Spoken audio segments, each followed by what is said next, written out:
Ah, I hope I didn't wake you. I pray you will forgive the unannounced visit, but I wish to speak with you before retiring for the night.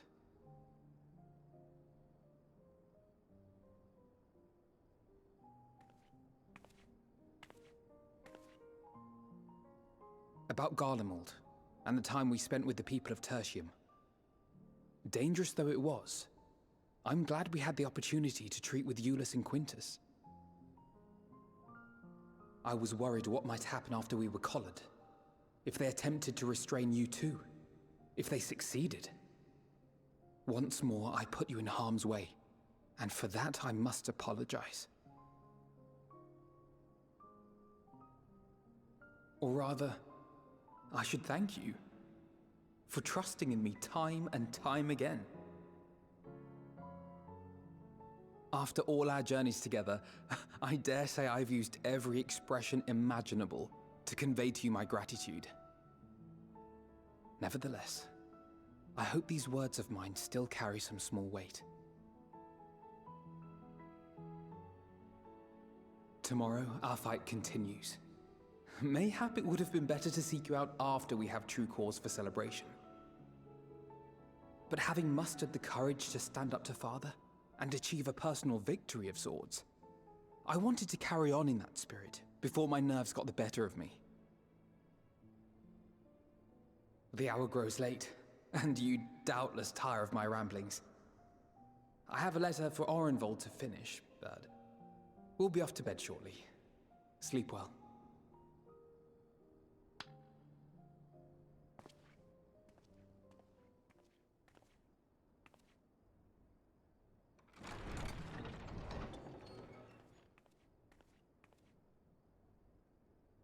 Craving a midnight snack, were you?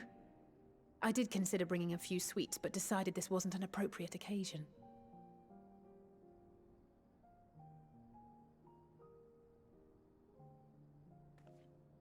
I couldn't sleep. Had a few things on my mind. I know it's late, so I'll try not to talk your ear off. It's Xenos. I keep thinking back to Garlemald when he'd taken control of your body. An altogether terrifying experience, to say the least, and one that served as a harsh reminder. No one, no matter how strong or quick or clever, is invincible. Not even you. And as much as it might seem at times that you are, one misstep, one mistake, and that's that. Which is why, even though I know you've heard it 1,000 times before, I'm going to tell you to take better care of yourself. Because you really, really should. It goes without saying that we're all committed to this fight. But that doesn't mean that we need to throw our lives away. You know how I feel about noble sacrifices.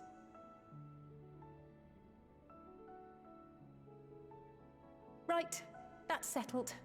We'll be keeping the acts of gratuitous bravado to a minimum. When I looked Father in the eye and swore we'd find a way to avert this tragedy, it wasn't a promise just for him. It was a promise for you, too.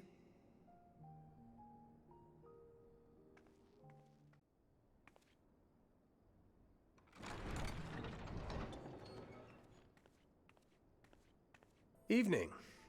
I hoped you hadn't crawled beneath the covers just yet.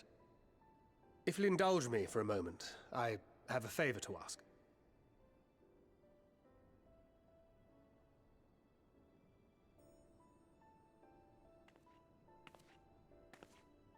Don't worry. Nothing desperate or dire, if that's what you were wondering. Not yet.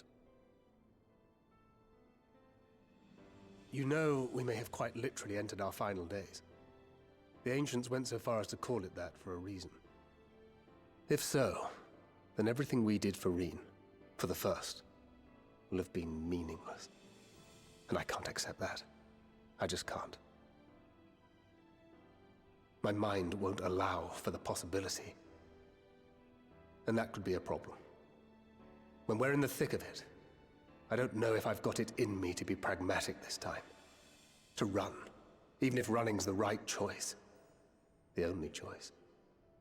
So if you see me turning a blind eye to the harsh reality, beat some sense into me, would you? I trust you and the other scions with my life. And I'd like to think the feeling is at least occasionally mutual. And I never forgive myself if my stubbornness put them in danger. Gods, listen to me. Beginning to sound like the father I never had. So, can I count on you to keep me in line?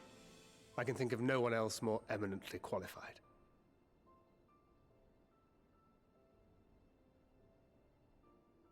Excellent.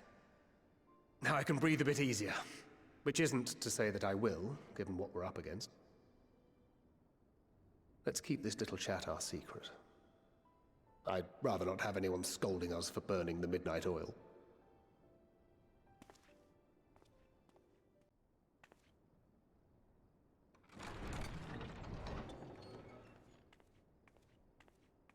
You're still awake. Good. Might I trouble you to stand still for a moment?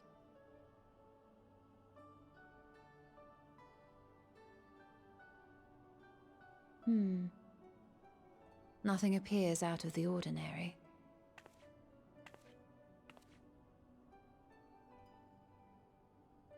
A precautionary measure. You will recall that serving as a vessel for abundant light in the First very nearly ended poorly. In your recent battle on the Moon, you were almost certainly exposed to similar, if not greater, forces. Fortunately, from what I can see, you and your ether are none the worse for wear. Would that Reen were here to confirm my assessment. To think you actually found yourself in a direct confrontation with Zodiark. As if Xenos gallivanting about in your body was not misfortune enough. Did you so grossly offend every single deity in a past life that they saw fit to place a curse upon your soul?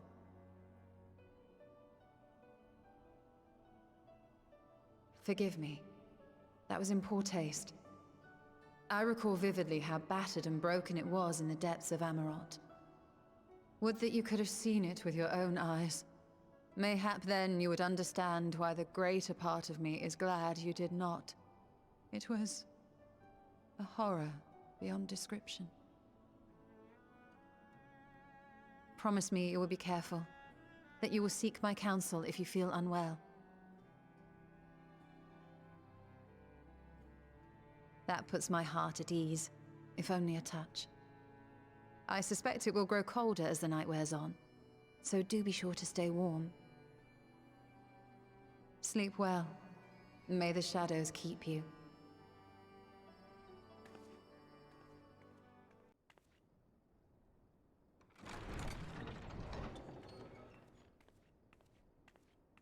Oh, apologies. I didn't mean to... If you could spare a moment before bed. Thank you. I fear this may be the last quiet night we have to talk for quite some time.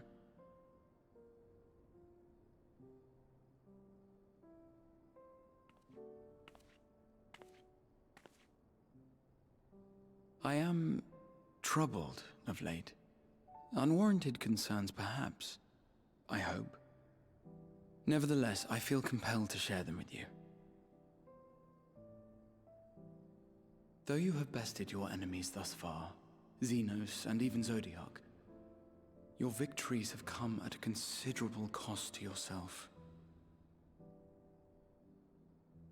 No one is without their limits, and you are no exception. I worry the added weight of the final days will prove more than you can bear. It is surely too much for any one woman. But you needn't bear it alone. Let me share your burden. My, carrying capacity pales in comparison to yours, but I could still help. Shoulder the occasional satchel from your ever-growing mountain of, baggage. You have already done so much to help relieve me of mine own encumbrances. 'Tis only fair that I repay you in kind. Of course, it needn't be only troubles we share. Moments of joy may seem few and far between now, but there will come a time when we look back fondly on this journey. The inquiry at the Forum, our march through the snows of Garlemald, our impromptu dinner in this very room. All of it. And that is to say nothing of the journeys yet to come, to the ends of the world and beyond.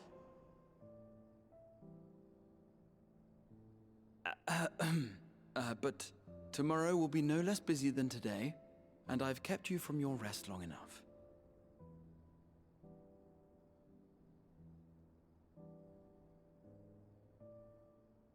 Sleep well, my friend.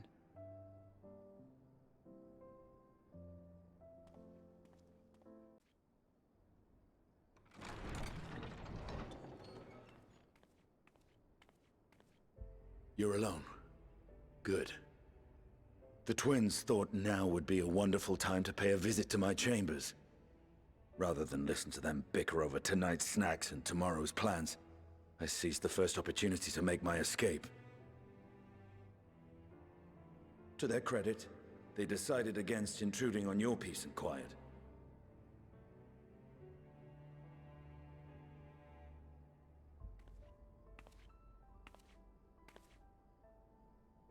Can all be a bit exhausting at times, can't it? I wasn't sure what to make of you at first. During the Dragon Song War, how quick you were to take up a cause not your own.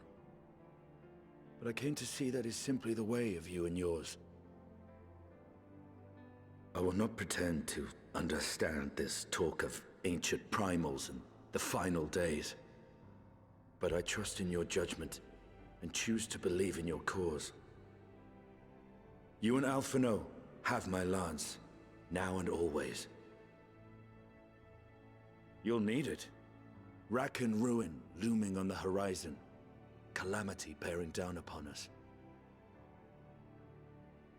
There's no place I'd rather be than here. Standing shoulder to shoulder with friends on the front line. So do not hesitate to send me against your enemies. I'll make them rue the day they met me.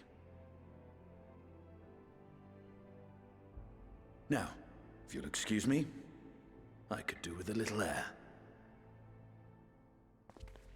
If Alphinaud asks, I was never here.